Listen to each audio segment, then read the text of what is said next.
আমাদের সমাজে, আমাদের দেশে, আমাদের গ্রামগঞ্জে আমরা এরকম কিছু মানুষ দেখি যারা নাকি আওয়ামী লীগ দল থাকলে আওয়ামী লীগের বড় বড় নেতাদের পিছনে ঘুরে তাদের সাথে ছবি তুলে, তাদের সাথে তাদের প্রশংসা করে, তাদের বিষয় নিয়ে বিভিন্নভাবে লেখালেখি করে বা তাদের সাথে উঠা বসা করে। আবার বিএনপি আসলে বিএনপির সাথেও দেখি বিএনপির নেতাদের সাথে তারা উঠা বসা করে, চলাফেরা করে, তাদের প্রশংসা করে, তাদের সাথে থাকে।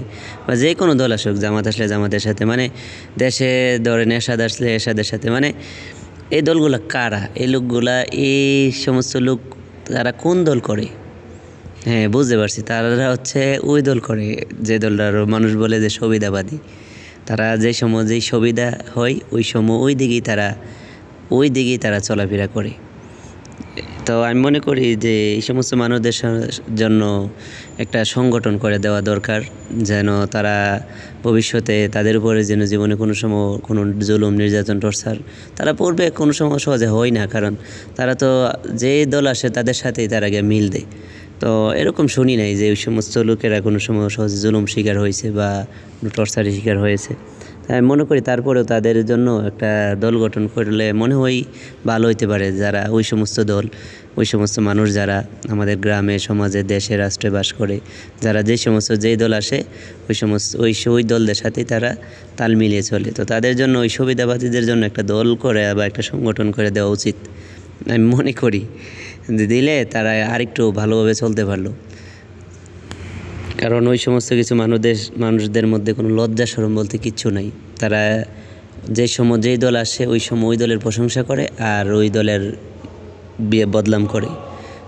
যেই মানুষ ক্ষমতায় আসে তাদের সাথে গিয়ে মিশে এবং যারা ক্ষমতা থেকে চলে গেছে, পূর্বে ক্ষমতা থেকে, তাদের বদনাম করে। মানে তারা যে সুবিধাবাজি একটা দল, এই সুবিধাবাজি কিছু মানুষদেরকে একটা দল করে, সংগঠন করে, তাদেরকে আমি মনে করি একটা সংগঠন করে দেওয়া ভালো হবে। যে এই সংগঠনের মধ্যে যারা সুবিধাবাদী পৃথিবীতে পূর্বে ছিল, বর্তমানে আছে এবং ভবিষ্যতে থাকবে, তারা যেন এই সংগঠনের মধ্যে তারা যেন সম্মানভাবে চলতে পারে, নিরাপত্তাভাবে চলতে পারে। জাতি যেন চিনতে পারে যে এই সংগঠনটাই সুবিধাবাজ। যারা এই সুবিধা দল হিসেবে থাকতে চায়, তারা এই সংগঠনে যেন সবাই যেন এই সংগঠনও যেন সরিটিটা না থাকে, এই সংগঠনও যেন তারা যেন যোগদান করে এবং এই সংগঠনটা যেন এরকম একটা সংগঠন হয় যে সংগঠনের নাম থাকবে সুবিধাবাদী সংগঠন। আমি মনে করি যে এটা হইলে সবচেয়ে ভালো হবে। তো এরকম দেখি অনেক মানুষ, দেখি খুব লজ্জা লাগে, খারাপ লাগে যে তারা কি মানুষ, তাদের মধ্যে কোনো একটু মানুষত্ব জিনিসগুলোই নাই। যাকে পছন্দ কর্মই মৃত্যু পর্যন্ত, যাকে পছন্দ কর্ম না, এগুলো হচ্ছে মানুষের গুণ, তাই না? দুইভাবে চলা, এটা কেমন গুণ? তো জানি না কারা। তবে কথাগুলো আমি কোনো নির্দিষ্ট কোনো ব্যক্তিকে উল্লেখ করে বলি না, আমি পুরা গ্রাম, জেলা, থানা, গ্রাম, মহল্লা, দেশ ও সবাইকে উল্লেখ করে বলছি। এবং তাদের মধ্যে গ্রাম, থানা, মহল্লা, জেলা, এই জায়গার মধ্যে যে সমস্ত মানুষরা সুবিধাবাজ তাদেরকে উল্লেখ করে বলছি, কিন্তু কোনো মানুষের নাম উল্লেখ করে বলি না, বা কোনো একজন বা কোনো নির্ধারিত কোনো মানুষকে উল্লেখ করে বলি, কারো গায়ে নেবেন না বিষয়গুলো। তো রাজনৈতিক দলের মধ্যে যেই দল আসে ওই দলদের মধ্যে যে সমস্ত কিছু সুবিধাবাজি লোকরা, মানে যেই দলে থাকে ওই দলের সাথে গিয়ে তারা সময় দেয় এবং ওই দলের প্রশংসা করে। মানে যে কোনো রাজনৈতিক দল, যদি বিএনপি থাকে বিএনপির সাথে গিয়ে তাল মিলিয়ে চলে, আওয়ামী লীগ থাকলে আওয়ামী লীগ, বা যে কোনো জাতীয় পার্টি থাকলে জাতীয় পার্টি।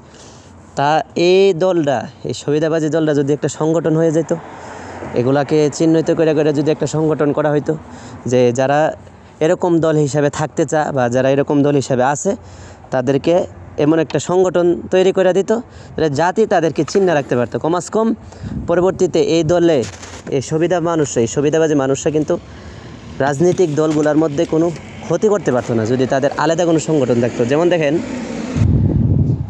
এই সুবিধাবাজি লোকগুলো দেখেন কেমন ক্ষতি করে, আমি আপনাদেরকে বলি। যেমন দেখেন, যদি আওয়ামী লীগ থাকলে আওয়ামী লীগের সাথে যে সমস্ত সুবিধাবাজি কিছু লোকেরা থাকে, ধরেন তাদের সাথে তারা যখন চলে যাওয়ার পরে যখন আরেকটা দলের সাথে তারা যোগ দেয়, তখন তারা কিন্তু ওই যেই দলে আগে ছিল ওই দলের কিছু গোপন তথ্য তাদের কাছে ফাঁস করে এবং ওদের বদনাম করে তাদের কাছে, আবার ওই দলের কাছে, দ্বিতীয় পক্ষের দলের কাছে বা হইতে চায়। তাদের নামে এইরকম কিছু গোপন তথ্য তারা দেয়, যেগুলা ওই দলের জন্য পরবর্তীতে যেন এই দলটা যেন ওই দলের ক্ষতিগুলা যেন সহজে করতে পারে। এবং আরেকটা গোপন তথ্য দেয় যে ওই দলে থাকতে কারা কোন লোকগুলা রাজনীতির মধ্যে সবচেয়ে বেশি অধিকার রাখে ওই দলটা টিকসই করার জন্য, কাদের ভূমিকা বেশি, ওই তাদের নামগুলো লিস্ট করে করে তারা বলে দেয়। কারণ তারা সুবিধাবাস, যে সময় যেই দল থাকে ওই দলের সাথে থাকতে গিয়ে ওই মনে করেন পরের যে দলটা ওই দলটার অনেক ক্ষতি করে। এবং দেখেন এই দলরা কিন্তু পূর্বেও ছিল, এরকম কিছু মানুষ পূর্বেও ছিল। আল্লাহ রসুলের জামানা যখন এই সমস্ত কিছু মানুষ ছিল যারা নাকি ইমানদারদের সাথেও মিশত, বেঈমানদের সাথেও মিশত, তাদের গায়ে যেন কোনো জ্বর চাপটা না আসে, ওদেরকে কিন্তু ওদের ব্যাপারে কিন্তু আল্লাহ তাআলা কোরআনের সূরা নাজিল করছে। তাদেরকে মুনাফিক বলা হয়েছে, যে ইন্নাল মুনাফিকিনা ফি দারকিল আসফালি মিনান নার। তো এই মুনাফিকরা হচ্ছে খুব ভয়ঙ্কর। আর এই জন্যই এই দলরা, এই সুবিধাবাজি দলরা যখন যে সময় যেই দল আসে ওই দলের সাথে যোগ দেয়, ওদেরকে যদি মানুষ চিহ্নিত না করতে পারে, তাদেরকে যদি ভুলে যায়, অন্য দলের বদনাম করলে যদি তারা অ্যাকসেপ্ট করে আবার বলে যে না আমরা ওই দলের মধ্যে মানে যান বাঁচানোর জন্য ছিলাম, এখন তোমাদের কাছে আছি, তোমাদেরকে আমরা এগিয়ে নিয়ে যাবো, এটা বলে মানে মিঠা কথা বলে যখন আরেকটা দলের সাথে মিশে, তখন আবার যখন এই যে দলের সাথে মিশে এই দল চলে যায়, তখন আবার সে ওই দলের সাথেই যায়। এরকম অনেক লোক আছে। এদের মধ্যে যদি কোনো সময় কেউ নেতা হয়, এদের মধ্যে যদি কোনো সময় কোনো এই সুবিধাবাজি লোকগুলোর মধ্যে যদি কোনো মানুষ কোনো ক্ষমতা পায়, যে দলের সাথে যে সময় মিশে, যেই দল যে সময় আসে ওই সময় যদি ওই দলের সাথে মিশতে গিয়ে কোনো না কোনোভাবে যদি সে মানে নেতৃত্ব দেওয়ার নেতাগিরি পায়, তাহলে যেই দলে সে মিশলো ওই দলটা ধ্বংসর জন্য সে মোটামুটি অনেক আগে যেতে পারে। কীভাবে? কারণ এর মধ্যে কোনো মায়া মমতা নাই, এর মধ্যে হচ্ছে নিজের শরীর বাঁচানো, আর হচ্ছে যে এই দলের গোমর ওই দলে ফাঁস করে একটা অভ্যাস হয়ে গেছে তাল মিলে। তখন কী করবে জানেন? হের দ্বারা ওই বিরোধী দলটা, যে দলের মধ্যে ঢুকছে ওই সমস্ত সুবিধাবাজি লোকরা, ওই বিরোধী দলের থেকে কিছু টাকা পয়সা খায় বা কিছু সহযোগিতা খায়, এই যে দলে যোগ দিছে ওই দলকে ধ্বংস করার জন্য এরকম ষড়যন্ত্রগুলো করে। শুধু এটা আমি কোনো রাজনীতিক হিসেবে বলতেছি না, বা রাজনীতিক দলগুলোর মধ্যেই না, এরকম মাদ্রাসা, মসজিদ, ইমাম, আলেম, ওলামা, হাফেজ, তলাবা, এরকম ইসলাম ধ্বংস। দেখেন ইসলাম বিদ্বেষীরা যতটা ইসলাম ধ্বংস না করতে পারে, যারা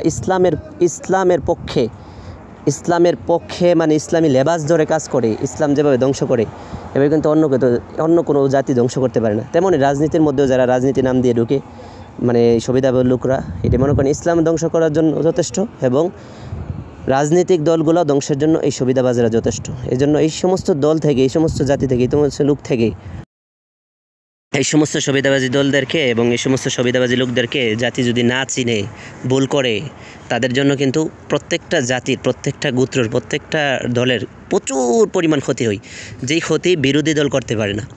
ইসলামে কিন্তু এরকম সুবিধাবাজ কিছু লোক ছিল যারা নাকি ইসলাম আল্লাহ রাসূলের সাথে খাওয়া দাওয়া করে, রাসূলকে ইসলাম গ্রহণ করে, রাসূলের কথা বলতো, রাসূলের কিছু গুমর গিয়া কাফির ইহুদিদের কাছে গিয়ে পেশ করতো, এবং এই যুদ্ধ থেকে নিয়ে যে কোনো বিষয়, রাসূলের বিষয় নিয়ে ওই ইহুদিদের সাথে মিল্লা বাইল দিয়ে গিয়েছে। এ দলটা কিন্তু এই রাসূল সাল্লাল্লাহু আলাইহি সাল্লামের সাথে যখন মুনাফিকি করতো, তাদের সাথে ওনার কাছেও কোনো টর্চার হইতো না, ওনাদের কাছে ভালো থাকতো, আবার ওই বিরোধী দলদের কাছে ভালো থাকতো, কারণ তারা বিরোধী দলের এজেন্ট থাকতো এবং খারাপদের এজেন্ট থাকতো। তেমন এখন থেকেই প্রত্যেকটা জাতি, প্রত্যেকটা প্রতিষ্ঠান, প্রত্যেকটা রাজনৈতিক দল হোক, অরাজনৈতিক সংগঠন হোক, মাদ্রাসা মসজিদের সংগঠন হোক, আলেমদের মধ্যেও কিন্তু, আমি কিন্তু আবার কোনো কেউ উল্লেখ করে বলি না, আলেমদের মধ্যে কিন্তু দেখবেন আলেম ওলামাদের মধ্যে যারা ইহুদি নাসারা বেদিনদের কাছে বিক্রি হয়ে যায়, মানে এলেম শিখছে কিন্তু আমল করে না, মানে দুনিয়ার এলেম শিখছে কিন্তু জান্নাতের জন্য না বা আল্লাহ সন্তুষ্টর জন্য না, তারাও কিন্তু ইসলামের যে পরিমাণ দুশ্মনী করে, ক্ষতি করে, যেগুলো বিদ্বেষী দলরা করতে পারে না। দেখেন ইদানিংও আমাদের দেশ স্বাধীনে পড়তে গিয়ে যে সমস্ত কিছু নামদারি আলেমরা ইসলামের যে পরিমাণ ক্ষতি করতেছে, আস্তাগফিরুল্লাহ।